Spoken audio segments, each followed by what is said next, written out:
In this episode, we're going to tackle one of the most important ideas in governance, risk, and compliance work, which is that security and privacy are not a single dial you turn up to maximum without consequences. The Certified in Governance, Risk, and Compliance (CGRC) mindset expects you to recognize trade-offs because real organizations operate under constraints like time, money, usability, safety, and legal obligations. Beginners often hear security words like confidentiality or availability as if they are separate checkboxes you can satisfy independently, but in practice they often pull against each other. A control that increases confidentiality might reduce availability, and a control that increases monitoring for integrity might raise privacy concerns if it collects too much personal data. This is not a flaw in security. It's the reality of designing systems and programs that must both protect and function. By the end, you should be able to look at a situation and reason calmly about what is being protected, what is at risk, what might be harmed by overcorrecting, and how to choose a balanced approach that is defensible. Before we continue, a quick note. This audio course is a companion to our course companion books. The first book is about the exam and provides detailed information on how to pass it best. The second book is a Kindle-only ebook that contains 1,000 flashcards that can be used on your mobile device or Kindle. Check them both out at Cyber.Author.me in the Bare Metal Study Guide series. A classic foundation for security thinking is the confidentiality, integrity, and availability (CIA) triad, and it's worth understanding it as a practical lens rather than as a memorization item. Confidentiality means information is not disclosed to people who are not authorized to see it, which protects secrets, personal information, and sensitive operations.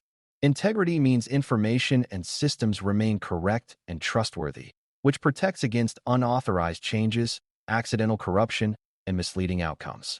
Availability means systems and information are accessible when needed by authorized users, which protects operations, safety, and business continuity. Beginners sometimes assume confidentiality is the most important one because it sounds like secrecy, but many organizations are harmed more by integrity failures or availability failures than by disclosure. A hospital system that goes down during a critical moment has an availability problem that can become a safety problem, while a financial report that is quietly altered has an integrity problem that can become a trust and compliance problem. The point of CIA is not to pick a favorite. It is to recognize that security protects different kinds of value, and you must choose controls that match what the organization truly needs. Confidentiality sounds straightforward until you consider how people actually work, because organizations create copies, share information, and collaborate across teams and vendors. Protecting confidentiality means restricting access based on need and making sure sensitive data does not leak through careless handling or uncontrolled sharing. It also means recognizing that overprotecting confidentiality can create a different kind of risk if it prevents people from doing critical work in a timely way. Beginners often think that the strictest access control is always the best, but if a strict control causes staff to create unofficial workarounds, confidentiality can become weaker, not stronger. For example, if authorized users cannot access needed information through approved channels, they may store copies in unapproved locations, which increases exposure and reduces auditability. Good governance balances confidentiality by defining clear categories, clear access rules, and clear exception handling so necessary work can continue without uncontrolled shortcuts. Confidentiality controls also intersect with privacy directly, because privacy often depends on limiting exposure of personal data and limiting who can see it. When confidentiality is treated as a program with ownership and evidence, it becomes a stable protection rather than a constant battle. Integrity is often misunderstood by beginners as simply preventing hacking, but integrity is broader because it includes preventing accidental errors and ensuring decisions are made using accurate information. An integrity failure can be subtle, like a report generated from outdated data, a configuration change made without review, or a log record that is incomplete and therefore misleading. Integrity also includes authenticity, meaning you can trust that information came from where it claims to come from, and that it has not been altered in transit. In governance terms, integrity is deeply tied to accountability, because if you cannot trust your records, you cannot prove compliance, and you cannot learn from incidents effectively. Integrity controls often include change control discipline, approvals, separation of duties, and monitoring that detects unexpected modifications. Here's the trade-off. Integrity controls can introduce friction because reviews and approvals take time, and strict change controls can slow down urgent fixes if not designed carefully. A mature program balances integrity by applying stronger controls to high-impact systems and data while allowing streamlined processes for low-risk changes, with clear rules and documented evidence. When integrity is handled well, the organization gains trust in its systems and its decisions, which is a core goal of CGRC thinking. Availability is the security property that people notice immediately, because when a system is unavailable, work stops and frustration rises. Availability includes resilience, recovery, and capacity, and it often depends on planning rather than quick fixes.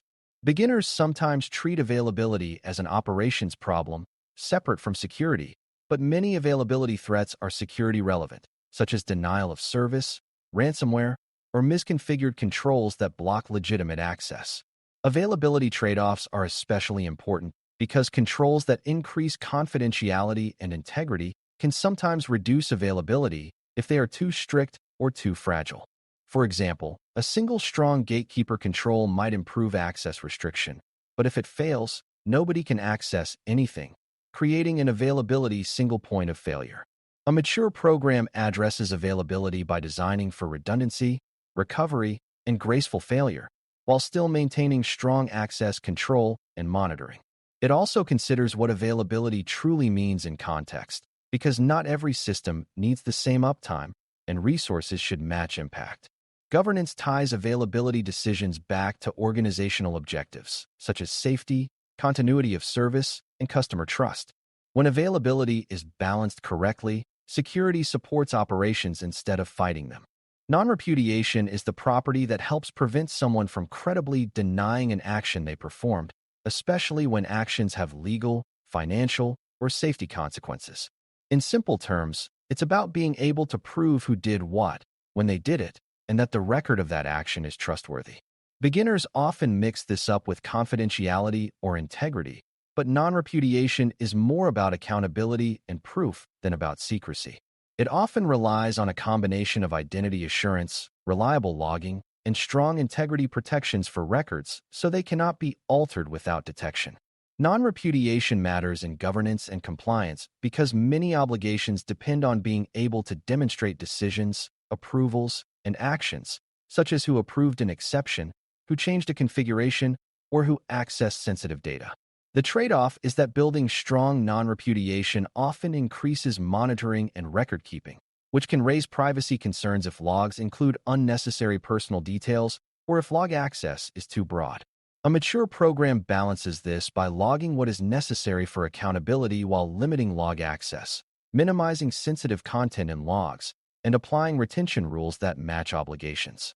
When non-repudiation is designed thoughtfully, it strengthens integrity and governance without becoming a privacy hazard.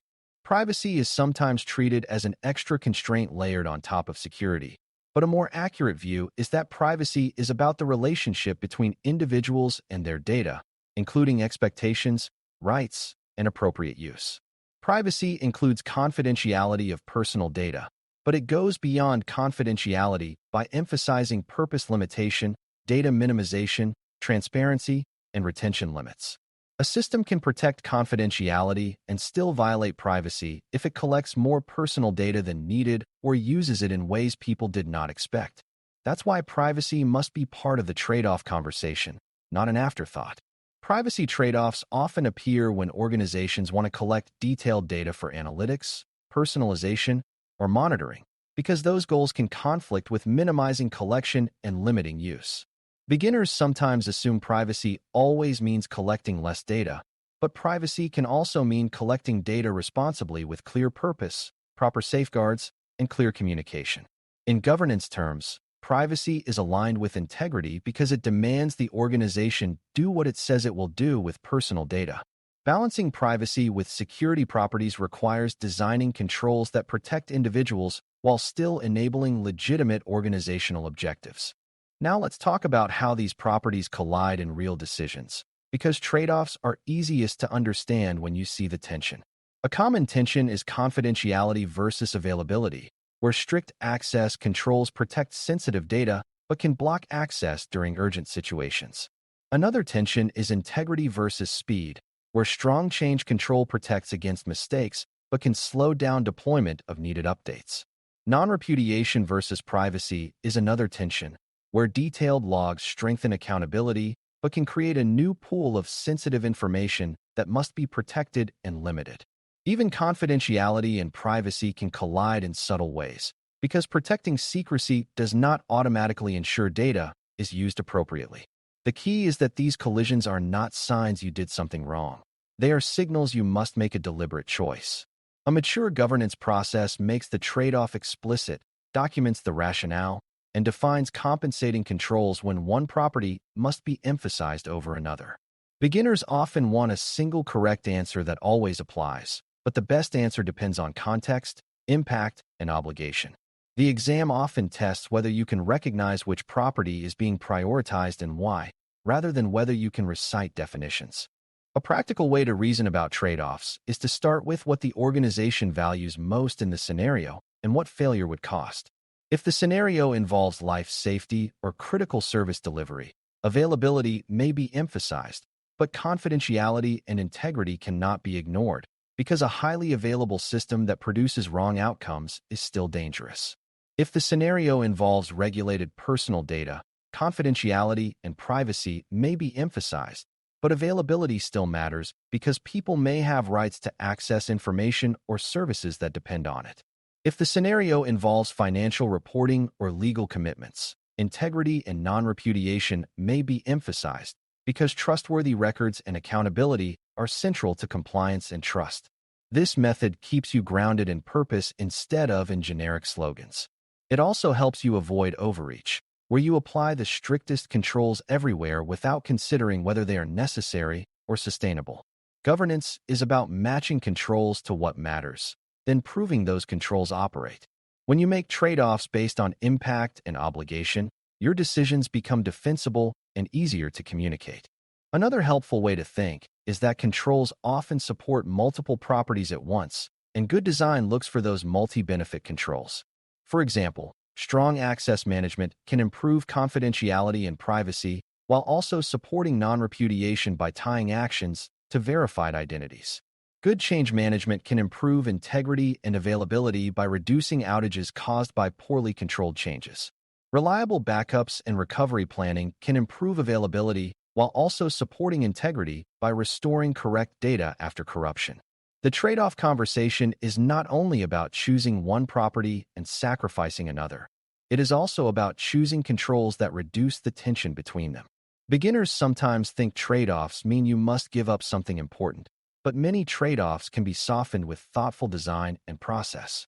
The important thing is to be honest about what a control actually accomplishes and what new risk it introduces. Every control changes the system, and governance exists to evaluate those changes and keep them aligned with objectives. This is why CGRC emphasizes program thinking rather than isolated fixes. Retention and evidence are where trade-offs become long-term, because keeping records supports non-repudiation and compliance proof, but keeping records too long can increase privacy and confidentiality risk. Logs, audit trails, and approval records are useful, but they also become sensitive information that must be protected, restricted, and disposed of appropriately.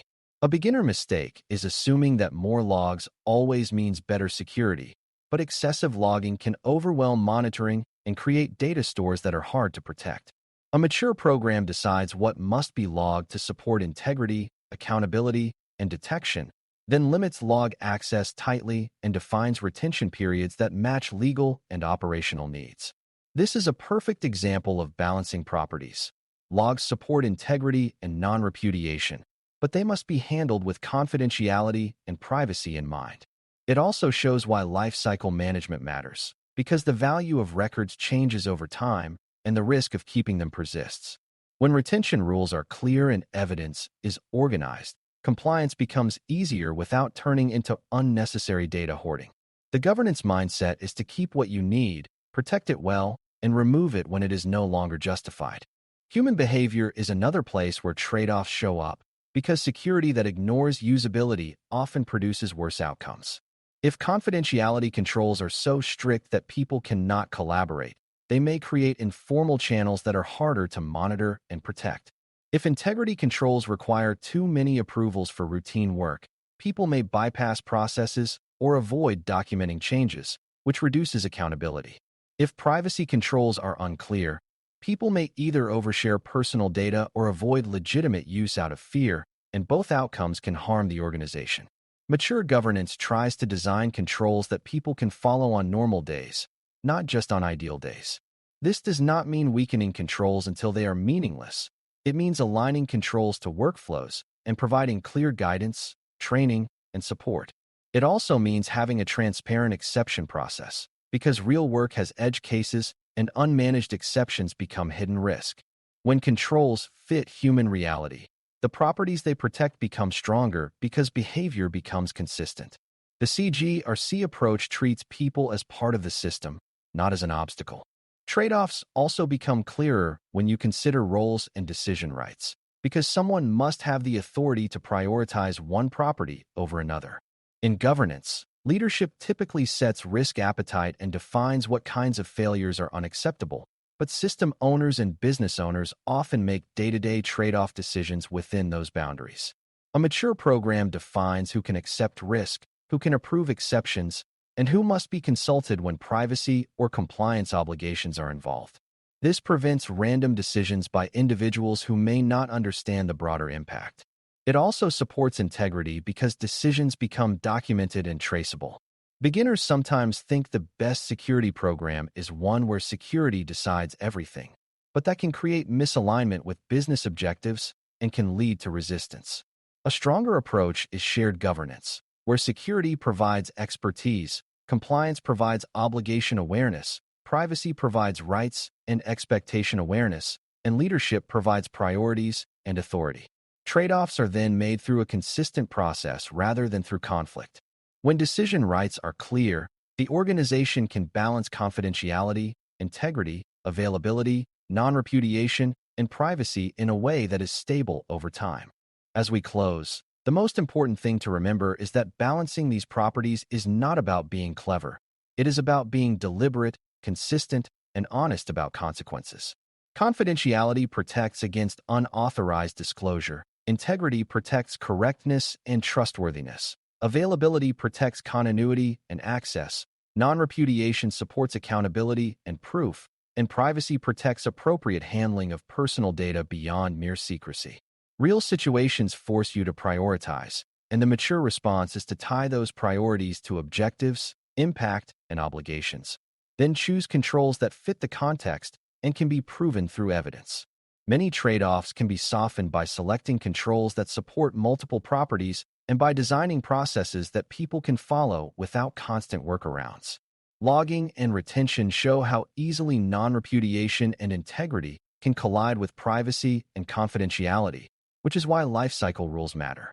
Decision rights and exception management show how governance turns trade-offs into accountable choices rather than accidental drift.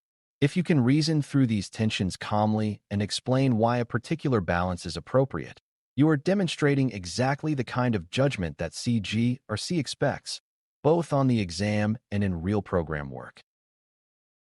Thanks for listening. For more audio courses, daily newsletters, and more, please visit BareMetalCyber.com.